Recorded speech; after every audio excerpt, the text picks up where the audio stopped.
Hello, I'm Dr. Amy Blankenship, PhD, a registered nurse. Welcome, everyone, to Not Just Another White Woman's Podcast, The Beauty of Transformation, where we talk to successful and powerful women of all cultures and backgrounds who share their insights about their transformations to success. They will share deep wisdom about life's challenges and joys and how they got to where they are today. This podcast also breaks down the patriarchy and delves into topics that build us up as women and those who identify as women. So today I am so excited. Today's guest is Amanda May, a transformative presence and a powerful guide for those ready to step into greater alignment and agency in their lives. Amanda is a certified integrative health coach, seasoned facilitator, and practitioner of the Satir growth model, known for helping people access the clarity, strength, and freedom already within them. Her approach is both sophisticated and deeply human, grounded in years of study and personal experience. She holds a master's in psychology, is trained in mind body modalities, including yoga and meditation, and has lived and worked across the globe, raising her children internationally and embracing life as a full spectrum adventure. Amanda's own healing began after a spinal injury as a teen, a turning point that sparked a lifelong exploration of what it means to live in alignment, body, mind, and spirit. That journey continues today through her coaching and facilitation work, where she brings a lighthearted, expansive energy that invites real, lasting transformation. Whether guiding individuals or leading group experiences, Amanda creates space that is inspired, clear, and deeply supportive. And we're honored to have here with us today. Welcome, Amanda. I'm so glad you're No, here. thanks, Amy. Thank you so much. I'm glad to be here with you. Absolutely. Well, shall we get started? Yes, let's. Okay. So, would you please just start by telling us a little bit more about yourself and the work that you do? Well, okay. Telling that was a lot. The intro, I provided Mm-hmm. a lot of detail. So, Yeah. gosh, I am. I have I have two children, and they're now young adults. And I am newly single, divorced. I live in the US in North Carolina, and um, I am really excited about this phase in my life. I'm 56, and I never thought when I was younger, I never thought that I would truly be aging into an even more wonderful phase of life. But here it is. So it's not what I've expected. I'm here for it. I've definitely done the work to prepare for it. And yeah, so I'm excited to be with you. And I'm excited.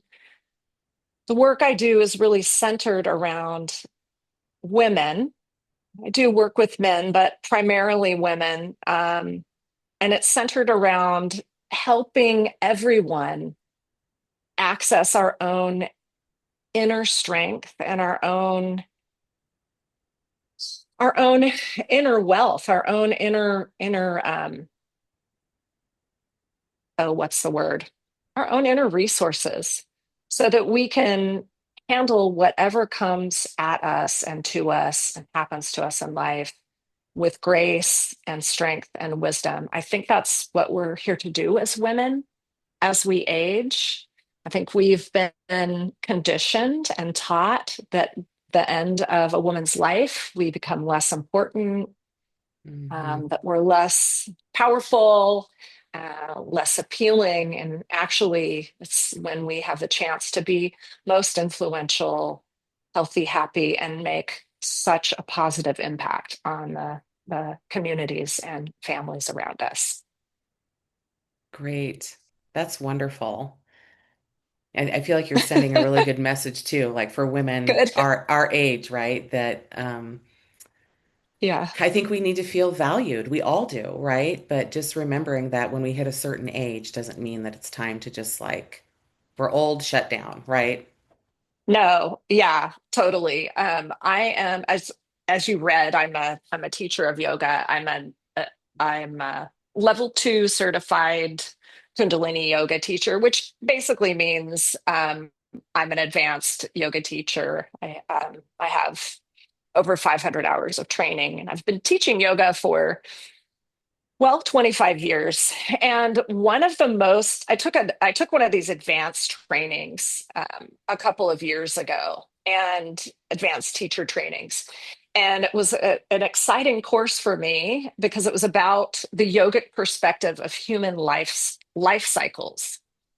And what I learned there validated what I already felt. And that is that from the yogic perspective, we're born with a certain amount of prana or life force that lasts our whole life. But how that looks is different depending on what age we're in. So, and by that I mean when we're younger, 0 to 18, 36 into our 40s, we have more physical prana, we have more physical energy. We're meant to do more things with our body. As we age, we still have the same amount of prana, but it's not meant to come out and be expressed physically as much as really in our being. Hmm. Hmm. So it's really, we become human beings rather than human doings. But even a human doing is what we're meant to be doing at the beginning part of our life. So, reframing what it looks like to work with my life energy, your life energy as we age in this way has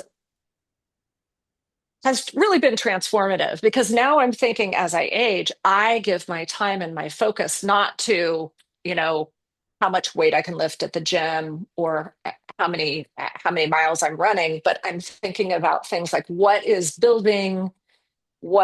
nourishing me from the inside, what is building my prana, my ability to stay steady amidst chaos, to stay grounded when there are hard things happening, to watch the news and stay centered with myself. So these are things that these are ways that prana can come out through our being. And when we are operating in this way, people want to be around us, and we impact people just by being in the room. Yes. So Yes. so I like that a lot, and Hmm. yeah, I live by that. Yeah. I love that because, I feel like I will definitely speak for myself, but I do think sometimes as women too, as we age, we do worry about like physically what can we do, and I sometimes get frustrated. I'm like, oh, I can't do this. I love yoga, but there's this one pose I can't do, right? And I think, yes, we can't do the things like we used to maybe when we were younger using the physical body as much, but really looking at the inner part of us, the prana, as you said, and how we can develop that. Yeah. Yeah, I mean it's a gift. It's really a treasure that we have Hmm. this life force, and we can learn to build it and cultivate it. And not to get overly yogic, but things that drain prana, like this internal, are criticism, self-criticism, Mm. self-harm. So to your point about, yeah, it is a bummer. I'm not going to lie. It's a bummer when, I can't do the things that I used to do. I don't look the Hmm. same as I used to look. My hair is changing color and Mine too. body is Yeah. different. Yes. All of those things. Um, you know, and yes, that's part of the change. You want to acknowledge it, but to dwell on what we're losing drains our inner prana. And Yes. so it's important that we take it all in, take in the aging process, take in the changes. It's just change, right? Like Right. anything else. And reconcile that with where we want to go with the rest of our life so Yeah. that we retain that prana and we have something left to create from. Right. Yeah. And, one of the things I've learned too about like, body positivity stuff, right, is to just accepting that and just being aware of those things, right? And noticing them that maybe our bodies can't do what they used to, but not being hard on ourselves about it. Like it's part of the process and just having that awareness and noticing and acceptance too. Yeah, Yeah. absolutely. Yeah. Absolutely. And I know your podcast is um inspired by the patriarchy, so to speak. And just, speaking as a woman, I'm a woman of privilege. I'm a white woman, Hmm. which born upper middle class, which is privileged, right, in this Yes. country. And I was taught to value my looks. I was taught that that was the most important thing about Hmm. me, how I looked and how I behaved. And so to move from that framework, that paradigm of life, Yes. it's like, I feel like it's been, in a way, it's like I've been turned inside out, because now here I am, um, divorced after a 28-year marriage. I'm aging, I'm doing different things with my life, and yet I can find the value in myself as a human being. And so part of stepping into the years to come, my wisdom years, means dismantling and walking out of the blinders that I was in from the patriarchy that says that my Hmm. value lies in what my body can do and how it looks. Yeah. There's so much joy to be had if we just let that go. Yeah. It's the letting go of it is not always easy, though. I know that. And that's why I do the work that I do, Right. Right. to help people let go of really what gets in the way of happiness. Hmm. Yeah. Yeah. Finding the joy. Yes. Yeah. Yes. So you mentioned that you're a yogi. And so I'm curious, what other tools do you use in your practice?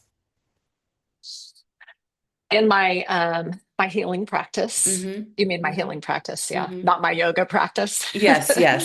um well, one of the tools that I use in my yoga practice and in my healing work is that I'm a sound healer, and I Hmm. have specifically been trained on sound healing with the gong in the Hmm. Kundalini um, lineage. So I love to use the gong. I have several gongs, and I have other instruments that I play. And that's really, that form of sound healing, as I practice it, is a form of deep meditation. And I'm a meditation teacher, so Hmm. those are tools that I use with my clients. I'll use the sound, I'll use breath work, um, I'll use meditative practices, self meditation. And I'm a shaman.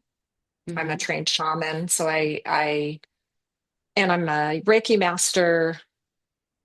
And I've been trained in other forms of energy healing, medical intuition, emotional freedom technique, tapping, animal communication. And so I use all of those tools when I work with people. And then I have the satir work. Yes, I the was going to ask you master's about in that. Hmm. I have the master's degree in psychology and this advanced studies with the Virginia Satir Center in Chapel Hill, which helps me. It's given me a framework of really solid foundation of psychology in helping people heal. So I get to use all these modalities, these non-conventional or Eastern, less conventional techniques, and combine them with the coaching. And I use them all together. And it depends on the other thing I love is that it depends on the person and what they're looking for and how we work together. So I'm sort of a chameleon in a way. I can be. When people work with me, we can just talk, or often I'll play my gong, we'll talk, we'll work on transformation goals, and then there may be just some energy healing and sound. Great. Yeah, so you use that whole mind, body, spirit to really look at the individual and decide what works best for them Yeah. as a Well, and team. I Yeah. I do, and I meet people where they are. So not Hmm. everyone walks in my door ready for all of those tools. Of course. And Yeah. that doesn't matter to me if I'm working with someone. It doesn't matter how we work together. Generally, people after a session with me, they want all the tools, even if they don't know how they feel about them. Right. And that's a really fun part of what I do, like helping people open up to things they didn't know about. But yeah. So can you tell us, because I'm thinking our listeners might not know a couple of things, and one, a little bit more maybe about satir and what it is that the satir model and what you like about that, and then also a little more maybe about what Kundalini yoga is, because I'm not sure our listeners might know what those two things are. So if you wouldn't mind picking one and starting with. Sure. Yeah, that's a great point because probably a lot of people don't know what Hmm. either one of those are. Well, so I'll start with the Satir work, the Satir growth model. Hmm. Virginia Satir was the first. She's known as the mother of family systems therapy. Um, she's no longer alive, but she was a female therapist, a social worker, and she came up with a model of human growth and development. And she used it in her work with families and her personal work, and it applies everywhere in organizations and leadership. And the Satir growth model at its essence, kind of my take on distilling it down is that every single person has a unique manifestation of a life force that is shared by everyone. So we kind of like prana, we all have prana. Prana, we all have this life force within us from the same source, but we're each unique manifestations of that. And that, so along with that is this idea that yeah, each one of us matters. And if we're given the right support, just like a seed, given water, sunlight, protection, it will grow. Humans are the same. So if they're seen and made to feel safe and supported, they'll naturally grow. Growth is the natural state of being for human beings, not stagnation. And Hmm. so the whole growth model is really about understanding um, how we show up in the world in any relationship at all, and how other people do too. So the more we learn about ourselves and how we show up for our relationships, our communications, how we cope with hardship and setback, knowing all that, knowing how we're sort of like predisposed to react comes from everyone's unique family story. When we can see that, we can sort of dismantle what's been holding us back and take a look at our habitual responses that Hmm. may not be serving us, Yes. habitual fears, things that keep us small. Hmm. Um, and so I love it. It's really about the satir work is about respecting the other person, respecting yourself, connecting with your heart, your inner being, your own wishes and desires, and your authentic inner wisdom, and using that to navigate life. Great. Thank you so Does much that for make sharing sense? that. Yeah, it does. Thank Yeah, you so yeah, much for sharing that. It yeah. sounds I like a love very that. useful way to look at things from a systems perspective. Yes. It And is in our, useful. Yeah. yeah, yeah. Thank And you. Virginia Satir had a saying, if it's not fun, fuck it.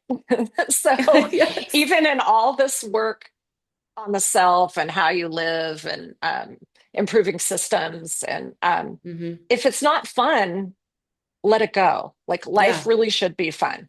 Life is hard, and life also should be fun. Yes. I love that. That's Me great. too. Thank you, Amanda. So, how about Kundalini? Can you describe that a little bit to us?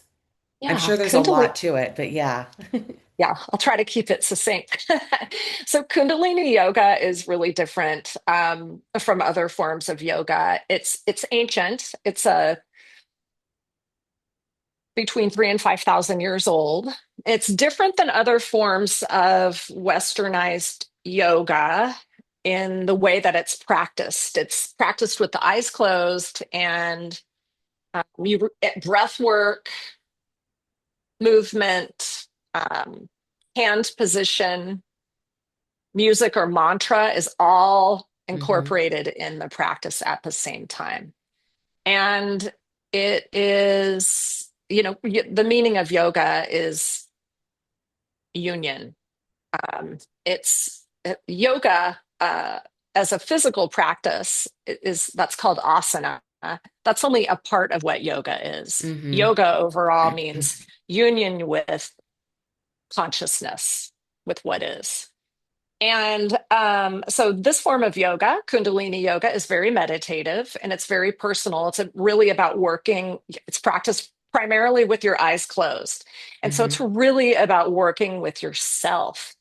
And the practice itself is like you're giving yourself energy work because of the breath and the movement.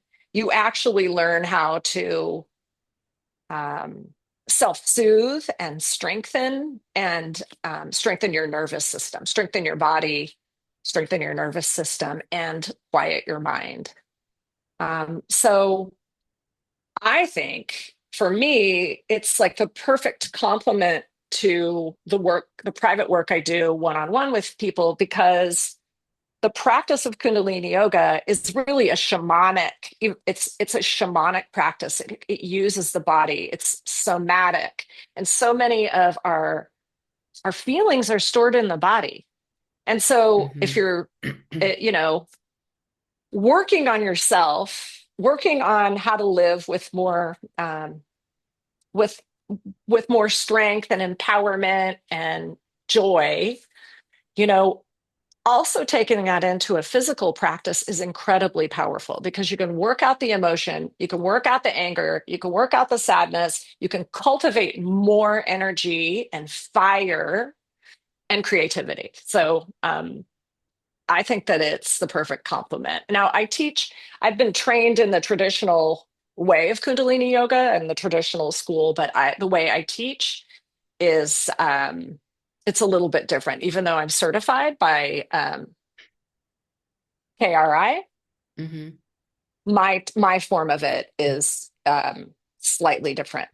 The way I use it, it's stepped away from the dogma of Yogi Bhajan. Well, and I will say thank you for sharing that. So, as someone who has participated Yeah, in your virtual courses, since we are distant from each other, because you are based in North North Carolina, Carolina, yes, Durham. I'm in Oregon, yeah. So, Yeah, but you do have some virtual courses that you offer sometimes, and I have participated in some of those, and they have been wonderful. And as someone who suffers from anxiety, that has really been helpful to me. The breath work and the poses and all those things. So it's been, yeah, the meditation. So it's been really helpful to me. So anybody out there listening, like if you want some great Kundalini yoga practice, look up Amanda. Um, so thanks, one of the Amy. yeah, so one of the things I wanted to ask you too is you have such um, a successful business, and you've been doing it for quite some time. And I'm curious if you could share with us what you've shared a lot of the joys with us that you've had throughout, like kind of what brings you joy in doing that. And if you want to share more, please feel free. But also, are there any challenges that have come up for you along this journey to doing this healing work that you've worked through, and just kind of what's brought you here to where you are today? For sure. Yeah, that's a good question. There have been a lot of challenges. I'll say that to start with, I feel like I was born to do this healing work. I have in my family lineage, there are doctors and nurses and other healers that I'm related to.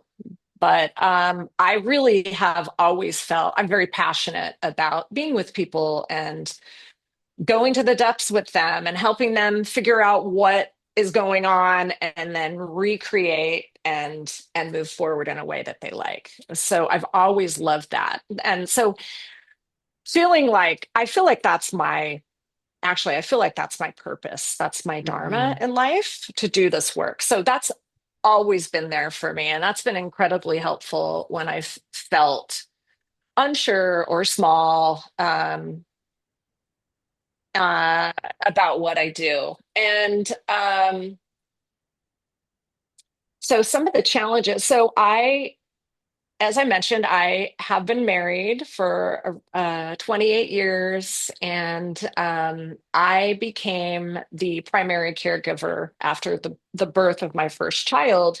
And as a family, we lived as expatriates. I moved as what's called a trailing spouse in the corporate world um, with our family to other countries. And so again, I am coming from a background of privilege in that we could live on one income as Mm-hmm. expatriates.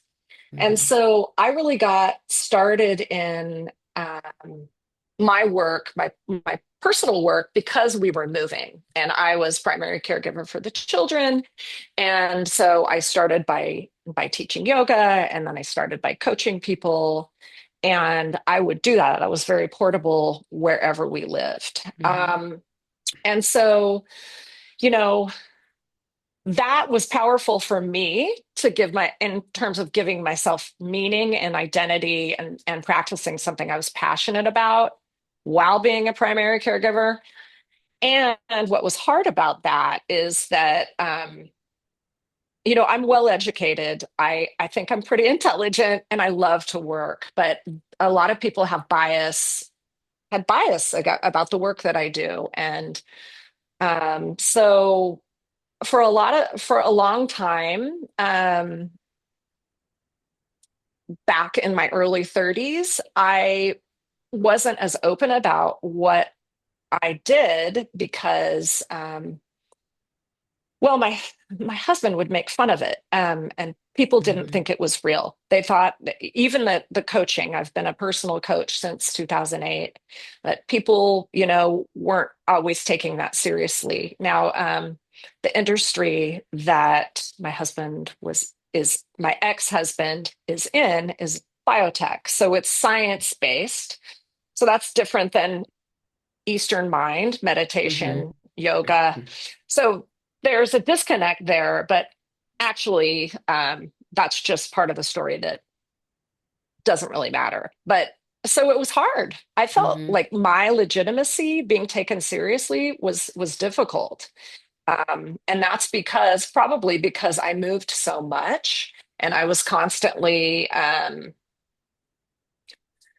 starting over in my career and Mm-hmm.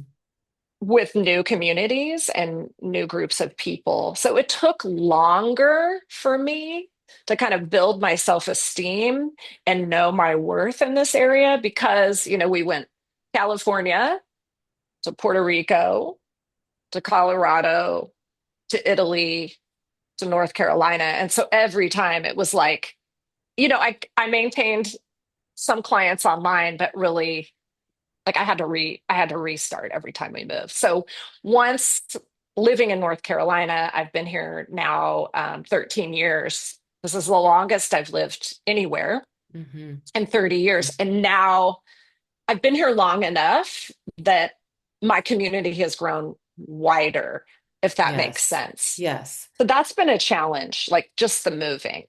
And Yeah. it's why I do so much online now too, actually. And it's why I mean, the upside of that is that I have international yoga retreats. I have friends all over the world and feel like I can go to so many countries safely and I'm well traveled and I can conduct those things in a way I have experience there. But the drawback has been, finding a cohort. Right. Right. And then also you mentioned, having to kind of re-legitimize what you were doing every time you moved too. Like having, yeah, Yeah. kind of almost Yeah. defending what you were doing. Yeah. Yeah. Yeah, I was. Yeah.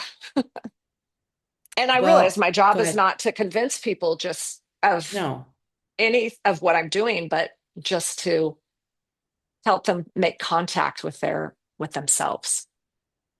So you feel like that was your biggest challenge kind of through growing your work was the moving and creating a cohort and yeah. Yeah. And you think you overcame that by landing in North Carolina? Do you think that's what it was? No. No? North Carolina is great, but no, I overcame that because I think that I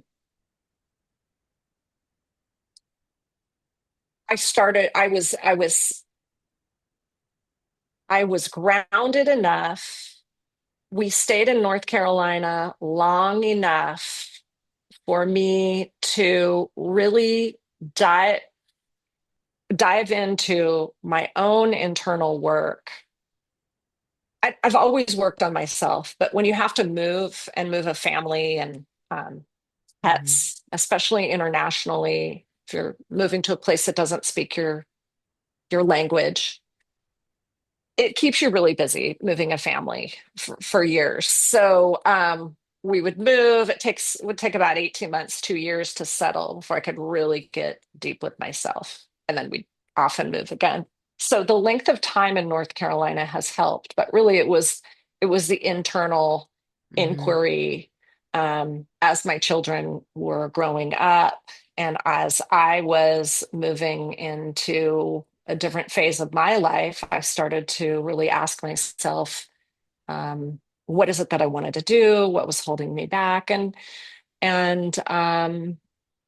look at the patterns and the ways I was living that Hmm. were disempowering me that I was blind to. So, that self-inquiry, the satir work showed me where I was not functionally adult in all parts of my life.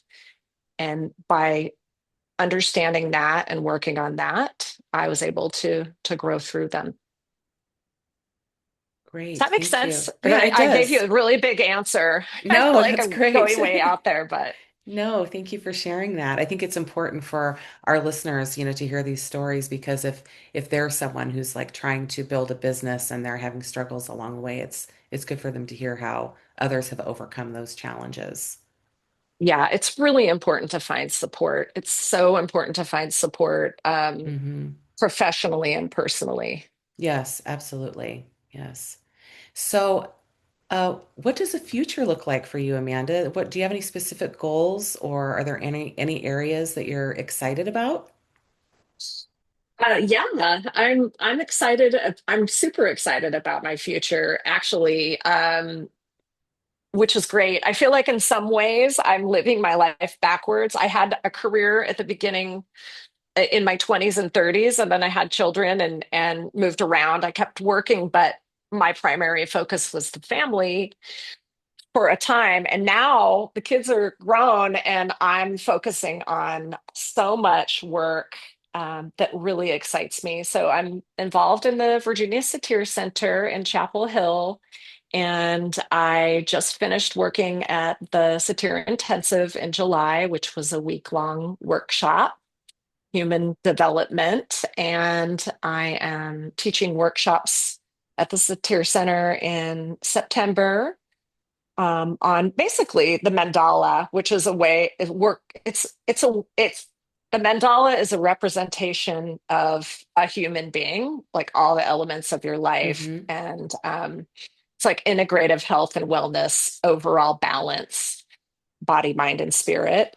And I am going to be leading a group for parents of LGBTQ young adults and teens starting in Wonderful. the spring. And I've got a transformative yoga um, program coming in the fall that's going to be a hybrid of it's going to be online and a hybrid of online classes and recorded content called Living the Shift.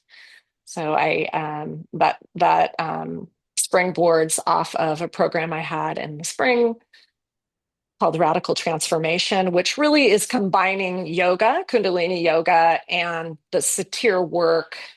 Just a way to take ownership of your Hmm. life in a really positive, supported way, and then and make changes that you want. And I'm teaching locally yoga, and I've got a workshop on the fall equinox with a little yoga, sound healing, personal work, fire ceremony, some shamanic work, Great. and looking forward to planning some retreats in 2026. Wonderful. That sounds great. Lots going on and lots of things to offer people. That's wonderful. Yeah, I'm thanks. hoping that I can share a link to your website below this podcast when we post it so that if people want to find you and be part of the work that you do, that Great. I'd they love know how to that. do that. Yeah. So I think we're winding down here a little bit. So I just want to ask you one last question, and then if you have anything else you'd like to share, please feel free to do so. Just do you have any piece of advice or insight you'd like to share with women out there in today's world about your journey? About my journey. Yeah, your Well, journey to success and what's brought you here. Is there any advice that you would give other women that are, maybe on a similar journey? yeah. Um, I'd say the main piece of advice that I've lived by and that I would recommend is find a way to stay connected to yourself, to your heart. Mhm. And that might sound trite, but it's very simple, and it's something that is worthy of its own space and time, day to day, even if it's just a few minutes.